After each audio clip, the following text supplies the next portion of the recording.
This is the year this video is shot in. Kids joining school today will be retiring somewhere in 2070s, 2080s. Nobody, and I mean nobody, can predict what the world will be like, let's say, 5 years. And yet, we are to teach them and prepare them for all of that. Degrees aren't worth much anymore. Years ago, if you had a degree, you had a job. Now, you must get a bachelor's degree for a job needing a diploma. You must get a master's degree for a job where a bachelor's degree would suffice. Need a PhD? Well, you get the gist. What I mean is that the system is shifting beneath us. In a world where degrees are losing their weight, what matters are skills that a machine can't replicate. Creativity, critical thinking, and emotional intelligence. I am quite young, but I have spent my life around people running a school. Both my parents are educators, and I have been working with them for quite some time now. So, what is it that we can do? Actually, quite a lot. But for this video, let us focus on the things that we should not try to do. For this video, let's talk about all the kids who are in school but are disengaged from it, who don't enjoy it, and who don't derive any real benefit from it. Let us try not to destroy the kids' creativity. Picasso once said, "We don't grow into creativity, we grow out of it." And the great Ken Robinson added, "Rather, we are educated out of it." All children are born artists. The problem is to remain one as you grow up. There are 3 principles on which human life flourishes. The first is this: human beings are naturally diverse and different. But our education system is not based on diversity, but it is based on conformity.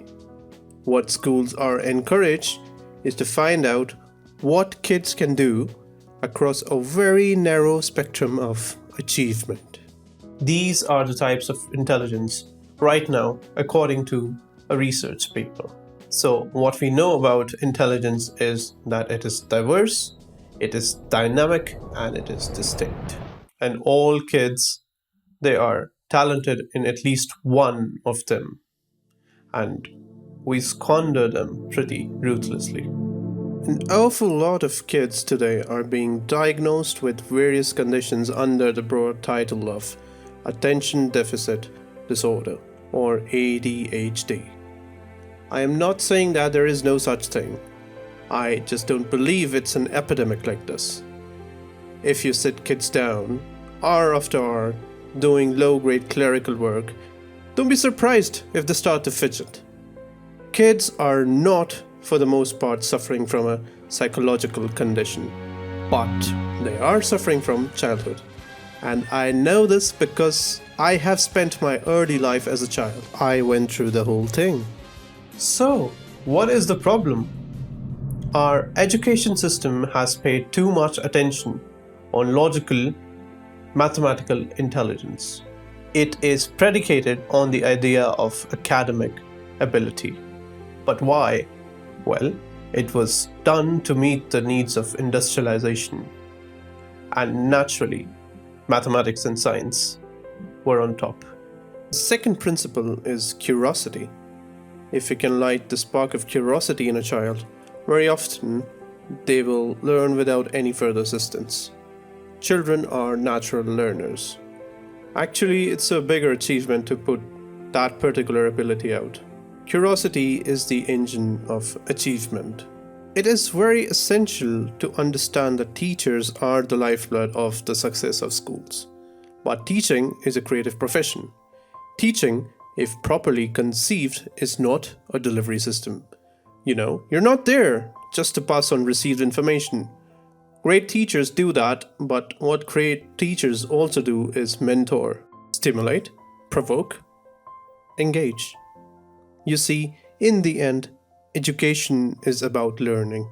If no learning is going on, there is no education going on. The role of the teacher is to facilitate learning, and that's it. But how has our past brought us here? It's because of testing. Now, testing is important.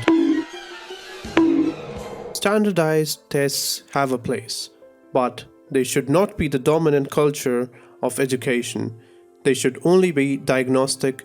They should help point out leaks and faults in what the children learned. In the place of curiosity, what we have now is a culture of compliance. Our children and teachers are encouraged to follow routine algorithms rather than to excite the power of imagination and curiosity. The third principle is that human life is inherently creative. It's why we all have different resumes. We create our lives and we can recreate as we go through it. It's the common currency of being a human being. It's why human culture is so interesting and diverse and dynamic. There is a story I heard and I love to tell this. It is a drawing and painting class, and a girl who is often very gossipy is sitting quietly and is onto something. The teacher approaches and asks, "And what are you drawing today?" The girl says, "A picture of God." "But nobody knows what God looks like," says the teacher. "Oh, well, they will in a minute." We all create our own lives through this restless process of imagining alternatives and possibilities, and one of the roles of education is to awaken and develop these powers of creativity. Instead, what we have is a culture of standardization. Now, it doesn't have to be this way. It really doesn't. I will cover the education system of Finland soon. Effective leaders understand this too. Real leadership in education, whether at the national, state, or school level, isn't about strict command and control.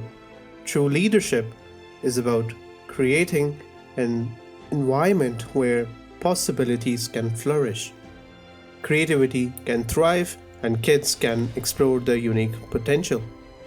When kids are encouraged in this kind of climate, they'll rise to it, often achieving things that go beyond our expectations, free to imagine, to take chances, and to grow, which is what learning is all about.